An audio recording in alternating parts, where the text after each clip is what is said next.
This podcast is a proud member of the Unidentified Network.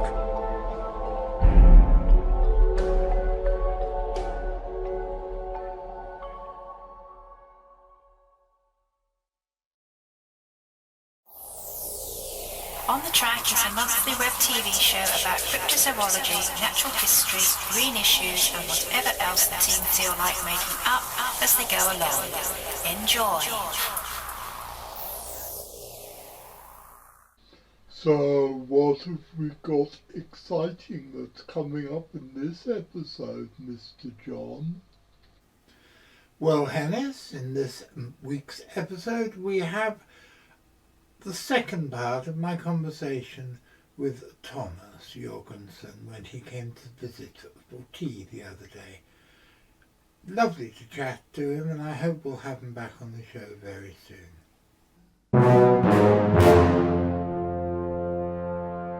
I really like the old credits.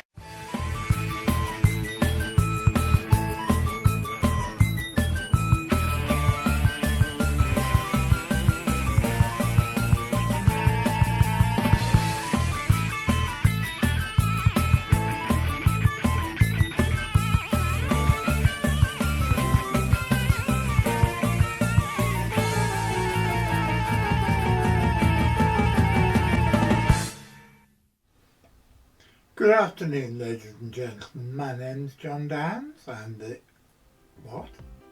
Goodness me, we've got a great treat for you. Look, in the studio, once and for all, it's the Chicken Chorus. What would you do if the chickens wore a hat? Would you be pleased and quite excited by that? What would you do if the chickens wore flowery bonnets? Would you be impressed, and would you put your foot down on it? I suppose, according to the modern way of dealing with things, we should have had a trigger warning saying in large green letters, "Warning! This contains footage of a small chicken smoking a cigarette." Well, we do hope that any chickens who are watching this do not follow in their example, because for chickens to smoke cigarettes, it is not either big or clever. Now, ladies and gentlemen, my name's John Downs. I'm the director of the Centre for Fortean Zoology, and welcome to another episode of On the Track. For those of you who don't know, On the Track is a show about mystery animals, presented in a mishmash, a mélange, I don't know what else begins with M. Hey Graham, what begins with M? Mercury. About hard science, weird shit, and surreality. And if you don't know what surreality is, why not find out from her? I'm Catherine the Great of Russia, and I don't know anything about surreality, but I always loved my horse.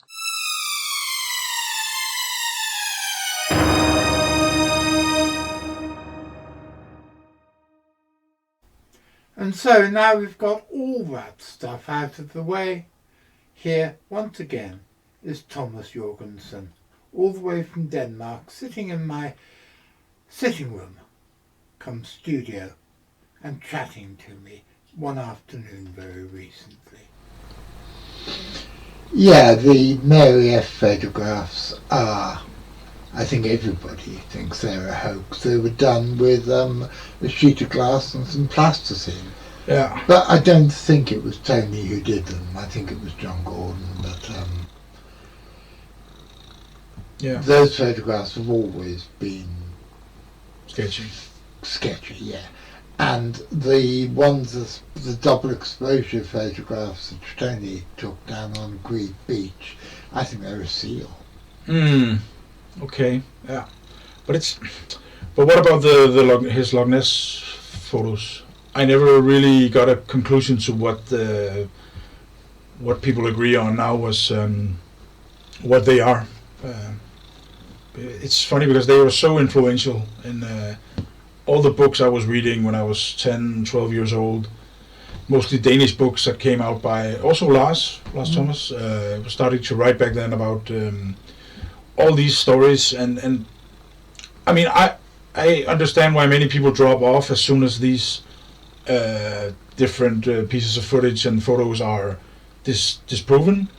But I'm one of the people also who still can recognize that the experience of the weird experiences are something separate. But in a way, if you look in parapsychology and this, you can kind of get the things to happen if you fake it a little bit and you can start it. And I'm thinking that's what Tony Shields' kind of mindset was, right? When he tried to like put the suggestion into the public and see who got influenced by it. And yeah, I don't think he was trying to hoax them in the conventional sense. I think he was trying to kickstart them and make something happen. But the Loch Ness painting, he still, up until the last time I saw him, was still swore it's that real. it was real. Mm. Yeah. Because it's a really good photo and nothing ever came near it. And lots of people think it's a painting. But how can you... I mean, this is why I don't understand why it's never been solved, because I would think that today you would be able to quickly find out if it's a painting. You would be able to see it by analyzing it, or... I'm not an expert, but I was just wondering why that particular photo... I just haven't been able to find anything. I haven't searched for hours and hours, but yeah, it's just not something I've seen update on. So I was just curious about it. I don't know is the answer. I don't know enough about photo analysis. No, me neither. And these days, photo analysis is so complicated. Yeah. And also these days you can do so much with Photoshop and AI image. All this, yeah, exactly. Because today now you've had to make initiatives to combat all this deep fakes and all this. So more and more initiatives to try to spot fakes. So maybe it's just a matter of presenting it to somebody. It's not that I necessarily want it to be disproven or something. It's just curious because it's kind of an image that disappeared along the way. I don't know if you know what I mean. I do. I see my job and the CFZ job is to find out the truth about things. It's not to prove or disprove anybody's theories. No. Find out what the truth is. And we've done that quite a lot over the years, and usually the truth turned out to be far less exciting than anybody thinks. Yeah, I mean it's really the stories around all of it and the personalities, like reading about Doug Shields and all this. It's a big part of the interest in it, of course. Also, it's very interesting, but it's also this. Like this Kickstarter effect, like you say, kind of you never know. It seems like, okay, some people they attract weird things, or but other people are just there at the time where the conditions were right or wrong, depending on how you see it. But it's not something that I hope for when I go around. But I still I recognize that the weird experiences continue in a way. Even though they're not as I mean, these days people are not trying to as much prove things by photos and videos, because it's almost, I mean, doesn't make sense to do it. Or well, the technology is so good these days that I don't know how it can be proved. It's got to the stage now that 10 minutes on a free online image generator, and you can make pictures that are almost indistinguishable from the real thing. Yeah. And I'm going to have Steve Baxter, who's a mate of mine, I'm going to have him on the show soon. And the artwork he does about Bigfoot and Yeti is absolutely astoundingly good. AI generated. Yeah, and they're mixed with paintings and AI generated. And I think what he does is magnificent. So we're going to have him come talk about this on the show.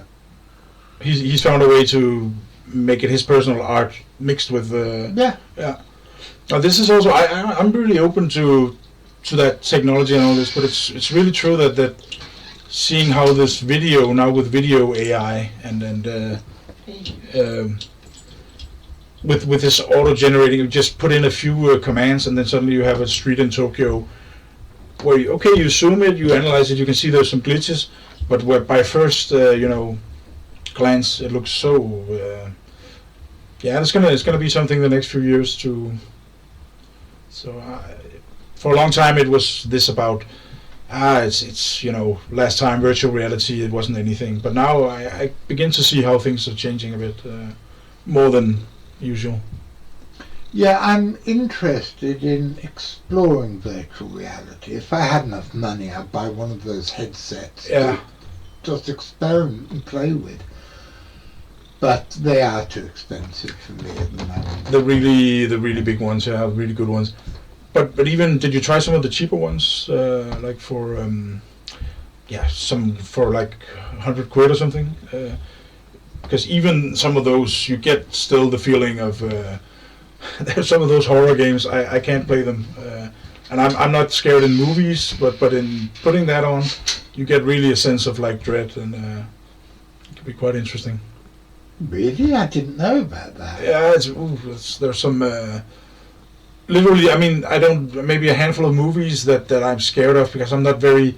I don't get too absorbed by them. But virtual reality thing where you can like look all around, ooh.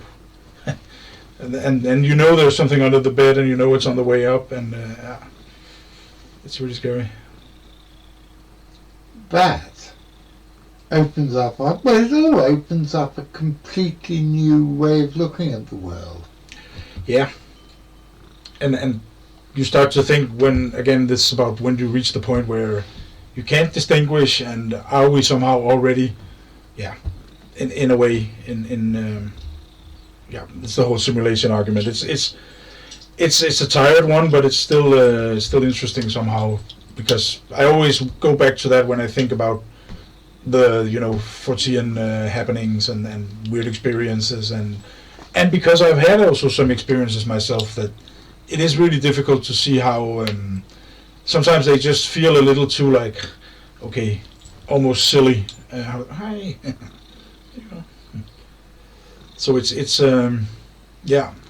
interests me. It's always interests me that way, the development about distinctions of reality and.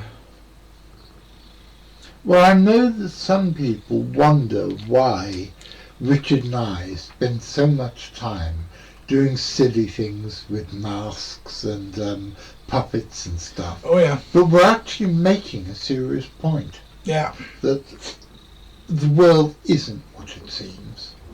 Yeah. That, I mean, look at Archie and Lilith. Lilith was just kissing Archie then and stuff, and that's not far away from the artificial personas I've made up for the two of them. Yeah. And truthfully, it sounds very sad and old, but I've got a closer relationship with those two than I have with most of the people in my life. And I just find that the world is so peculiar. Yeah. That the only way of showing how peculiar the world is, one of the best ways of doing it is to do the animations and the puppets and stuff that we do, and also we do it because it's funny. Yeah. It makes us laugh. And definitely. It's Simon also many times. I know he loves all the antics about that, and he said, well, he really wished that he understood more of the points more, because he feels like there's a big part of the message that gets lost in humor that from. No, it's not. It's not that Richard's jokes don't make any sense. most of it is that Richard is just talking complete rubbish. Yeah. And it makes no sense at all, and it's not meant to. Poor Simon's always looking for meaning in it. Yeah, well, yeah, but even I think there is some of it that is some old references that we aren't getting from maybe childhood TV shows or something. No? Okay, that's good. Well, maybe. Yeah. Me and Richard have known each other a very long time, and it's peculiar that the two of us have got the same sense of humour, which most people just don't understand. Yeah.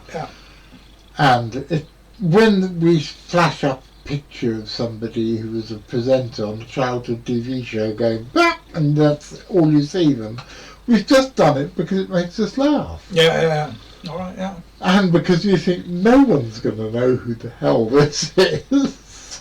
Yeah, well, it works. It makes people think, is there a secret message here? I don't know. It's just, yeah. That's funny. What happened? When did the thing with the chicken mask start? I invented a chicken alter ego about 30 years ago. Okay. I can't remember why I invented a chicken alter ego, but I invented the character about 30 years ago. And I was very miserable because my wife had just died and I wanted to carry on doing the show. And so I decided to bring Hennis the chicken into the show because it would make me laugh when I wasn't feeling like laughing. Yes. So he came in to make me laugh, and then when Simon decided that it was some Gnostic icon, hell, he had to stay, didn't he? I mean, you can't get rid of him. No, for sure. And, you can't get rid of a Gnostic icon. That's really good, yeah. Yeah, I know Simon, he really loves the show. He said he watched it. It gives him like a feeling of childhood or old, kind of nostalgic kind of feeling of watching it. And yeah, I know he watches it every time. And now he's going to be watching an episode, or maybe even 2 episodes, because we've recorded. In fact, it will be 2 episodes. We've recorded about 45 minutes of you and me talking about Simon. So the Simon special. Yeah, it would be great if Simon could join next time. Yeah, but it's also, it takes a lot of planning to. Hi, Simon. To make a trip, and everybody has to agree and have the same time, and but it would be cool. Yeah. Well, Lars has invited me to visit him in Denmark, which I will at some point. Yeah. I'm getting a bit more mobile. Once I've sorted out the problems with my house, I'm going to get another passport, and I'm going to America to visit Louis and to visit Katie. Mm. And then at some point I'm going to come to Denmark and visit you two and Lars. For sure, yeah. Anytime. Yeah, that would be great. That would be great. Because there's so much I want to see in Denmark. Yeah, we'll take you on the whole. Lars, he I don't know how much he's with all the legend spotting and all this anymore, but we could definitely make like a trip out of it, drive around and see some of the more remote areas. It sounds absolutely fantastic. It would be great. There's a lot of it in kind of, well, it's a small country, but kind of in the vicinity of Copenhagen. You can visit a lot of stuff. Well, I know that Ronan always wanted to go and see Hamlet's castle. Yeah, in Helsingør, yes. Elsinore. Yeah, Elsinore, yeah. Yeah, it's funny because that's one of the things that it was only very late in life that I realized that it was connected in that way, because we called it Helsingør, so I had heard about Elsinore, but for some reason, probably during school at some point it was told, but I didn't pay that much attention, so that's probably why. But I realized it quite late that there is this big fascination also with, but I never really figured it out completely how the legend of, because there is an old legend of Hamlet, which became to Hamlet.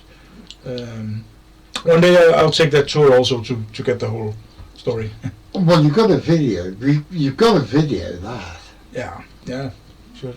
There's also the story of Holger Danske, Danish Holger, who he's under the castle, waiting to the right moment where he will come and help take the country back. It's a little bit of a lot of people use that imagery in the wrong sense, but yeah.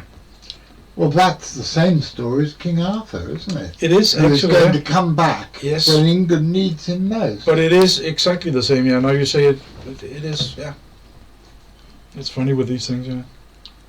I wish you'd hurry up and come back. Yeah. Well, like it intimated there is more. And I'm not sure whether it's good news, bad news, or just news.